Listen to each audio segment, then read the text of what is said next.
Masaka na zvekare kwatiri kuita paKulian TV channel yenyu muri Zimbabwe. Just a quick update ka kuti tinge tichionesana zvinhu zviri kuitika. The current situation yakamira kadai so Mnangagwa hands over SADC chairmanship to President Cyril Ramaposa. Mnangagwa has formally handed over the SADC chairmanship to South African President Cyril Ramaposa at the 46th Ordinary SADC Summit in Durban, South Africa today. Ndo mamirira akaita zvinhu zvacho. Kwanga kune nyaya dzimwe dzakawanda, dzanga dzakumbogadzirisika, tensions tisiri kunzwisisika ne team rematch and match, and they were saying kuti Mnangagwa kana wakudzokera dzokera nevanhu vako kunyika kwako, because zvakawandisa zvinhu zviri kutaurika, especially pane nyaya dzimwe dzekuti zvoni kuZimbabwe kune mamwe maprofits vanga vakuprofita nyaya vachiti jesita because anga ari kudzinga maZimbabweans, saka anofanira kuita se ngaachenjere ngaasiye zvaari kuita, akaramba achikontinya kudaro achazosangana nerufu. So pakutaurika kwenyaya dzakadaro idzodzo zvinova zvinhu zvakazobhohwa ana jesita nevanhu vematch and match, saka vanga vangoti tazvinzwa achasara achifa hake, but the best way iko zvinezvi ndezvekuti zvoni kana uyu akudzokera ngaadzokere nevanhu vake, ndiyo nyaya yanga iripo. So vanhu vematch and match tiri kuona kuti vazoita kakukundikana because paine mafears anga akuramba akungotaurika vachinzi that man, even maZimbabweans vacho chaivo vanotomutya kumuchallenger even pa social media chaipo vari munhu wekuti vanomukwata.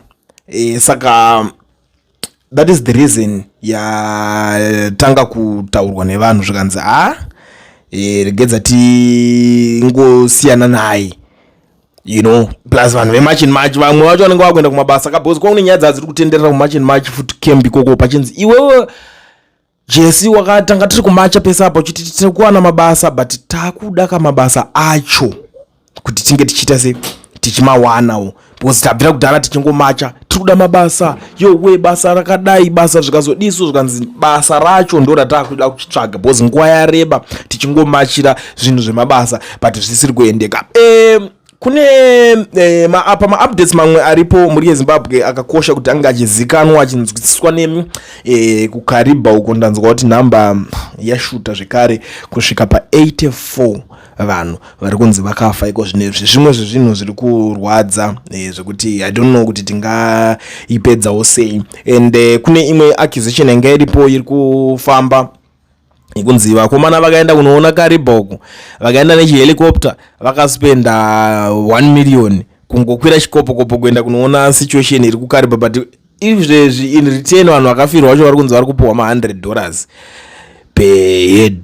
Munhu anga ari mumubhoti momwe tsedha wakafa hauna, but paringopiwa machi $100. Saka vanhu veZANU-PF vari kubudawo vachizviramba, the likes of vanataura ikandishaya vari kuti rimwewo riri kunyepa kuti kwakashandiswa 1 million kuenda kuKariba, helicopter inoda 1 million to Kariba here. Ndosaka US Embassy yakazosiyana nemi zvima-opposition yakatoona kuti iri kuitiswa, ndo nyaya imwe yakubuda panapa mudariro. I don't know kuti kana vari kuti US Embassy yakazosiyana nemanhingiriki kuedza inangu anyway igatisi yakadai because dzimwe nyaya, but tinoona kuti ichaperera kupi. Pese panonetsa na vanhu ndozvifarira manje, ndinongoya ndoteerera zvangu ndichinzwa vanhu vachikandirana vachidzoserana zvimajoka, because imwe nyaya yakutanga kutaurwa pari kunzi imimi vanhu muri kuti ramba muchitinetsa muchitiudza kuti zvoni $100 amuri kupa mashoma, hanzi takakwidzai mabhazi kubva kuSouth Africa maakuya kunoku maakuda kutiudza zvekuita manje manga muri kutoshaya plan maakutiudza kuti $100 mashoma. Zvinhu zvacho zvingotaurika soka mafanizi mashura ega ega. Saka ndo mamwe ema-updates atinawo izvezvi. So kuna nota zvakasiyana siyana wana some of them vari kunge vachizoita zvekupopotedzana naMnangagwa pasocial media. Nhasi handina energy yacho yekuti ndikuratidze kuti ndanani, but update ndanga ndangauya nayo hombe ndiyo imuri yeZimbabwe kuti zvanga zvakarongerwa Mnangagwa nemaSouth Africans hazvina kuzobudirira. Mnangagwa atouya akatoita handover power kuna President Cyril Ramaposa, ndo situation iripo. Zvimwe zvese zvanga zviri kutaurika kuti toda kuzodai so hazvina kuzinge zvafamba semafambiro anga ari kutaurika. saka a lot of Zimbabweans were supporting zvanga zviri kutotaurika izvozvo zvekuti aiwa totonomujumira ipapo, totomubatira paDurban ipapo, tototanga kutosumuka nemaplacards. I don't know, maybe it was because hakuna demonstration or anything changa chakaregistrwawo pazvinhu zvacho zvozvo. And then the other thing yanga iripo ndeyekuti even vanhu vemarch and march, for them to be able to organize such things kuti zvinge zvichiitika panenge pachidawo pane maZimbabweans akawanda. But problem yanga izoitika yandaona ndeyekuti maZimbabweans mazhinji vanenge vachigara munyika South Africa mapapers yacho panenge pasina, saka munhu kuti aende achinomacha ipapo zvinogona kuzotena zvaakutonzi right imimi hamba futi yavahambe tatokuwana ipapo. That is the same situation yakaitika pavaidedzera kuti musi wa31 maZimbabweans ngavaenda vachinomacha kuPretoria, Zimbabwean embassy in Pretoria.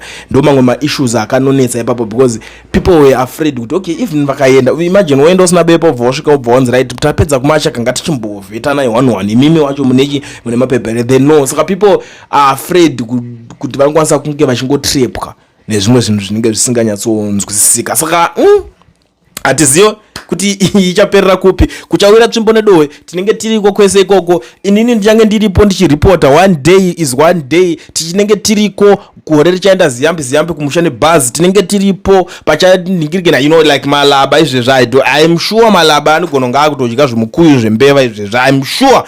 Ko simba rirambe riripo, kanongoramba umbonziwo shamwari basa rako rapera. Gore racho iro richanzi Mnangagwa akurima mbambaira, tinenge tiripo tichitaura kuti aiwa zvadhakwa zvazopera. Tichamirira nguva iyoyo ichasvika and tinenge tiripo tichirudunura tichitaura. I can't wait kuona zvinhu zvakadaro zvichiitika. Ana ziyambi vachigara pakadoma vachikwira vachienda kumusha nebhazi akatakura bhegi rake chete. I think bhegi rinenge rigori nehembe chete because ndo zvinhu zvega zvisingakwanisa kuningina zvimwe zvese wakabva usina chinhu wodzokera usina chinhu.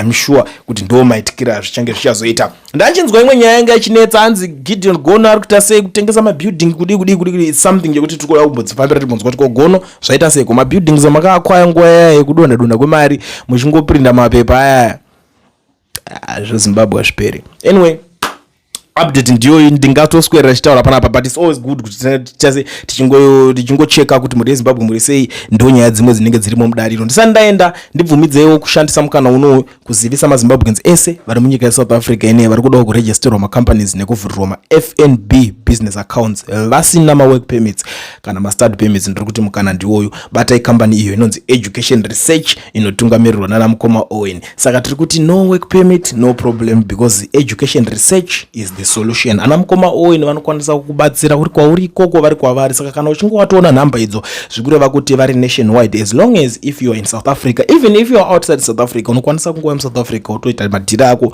woregisterwa company yako, wovhurwa FNB business account yako, wotosiya watanga ka business kako. Vamwe vanokutora ma-apartment votosiya vakatoisa maroja, mari dzemaroja dzakutopinda uri kure ikoko. Unozati zvimwe zvikuti zvingori easy maroyerwa ari kuitwa mari, especially kana uri munhu wekuti unenge une capital. Umwe anongoroja kana full house yes ubva azisa maroja kama 1-1 FNB business account mudzimba dori garega. Vanhu vakutosara kuti panopera mwedzi vanongotumira mari yako uri kwauri ikoko. Mamwe mabusiness models ari kuitika ivavo ndikona vamwe vari zvakasiyana hatingambozvipedze zvekuti tingada kutanga kudedemura one by one. Saka kana uchida kuregisterwa company wovhurwa FNB business account, batai Education Research, namba dzana Mukoma Owen edzodzodzi ende vanoresponda. Asi zvokuti ungaswera uchiningina kungofona ipapo, especially vanoda kufarira kufona ma-direct calls munenge muri welcome kuzviita. Kune vanoda kufanira kufona ma-WhatsApp calls, ma-WhatsApp messages, munokwanisa kuti muchingeze mungozviita. Nekuti vamwe vekuti vanenge vane imwe mibvunzo vanenge vachitarisira kuti apa Education Research makangobvira kudhara muchingoadvertise na Kulendi, but tinonge tichanyatsokunzwisisa kuti dhiri renyu rakamira sei. Unokwanisa kungovabata futi.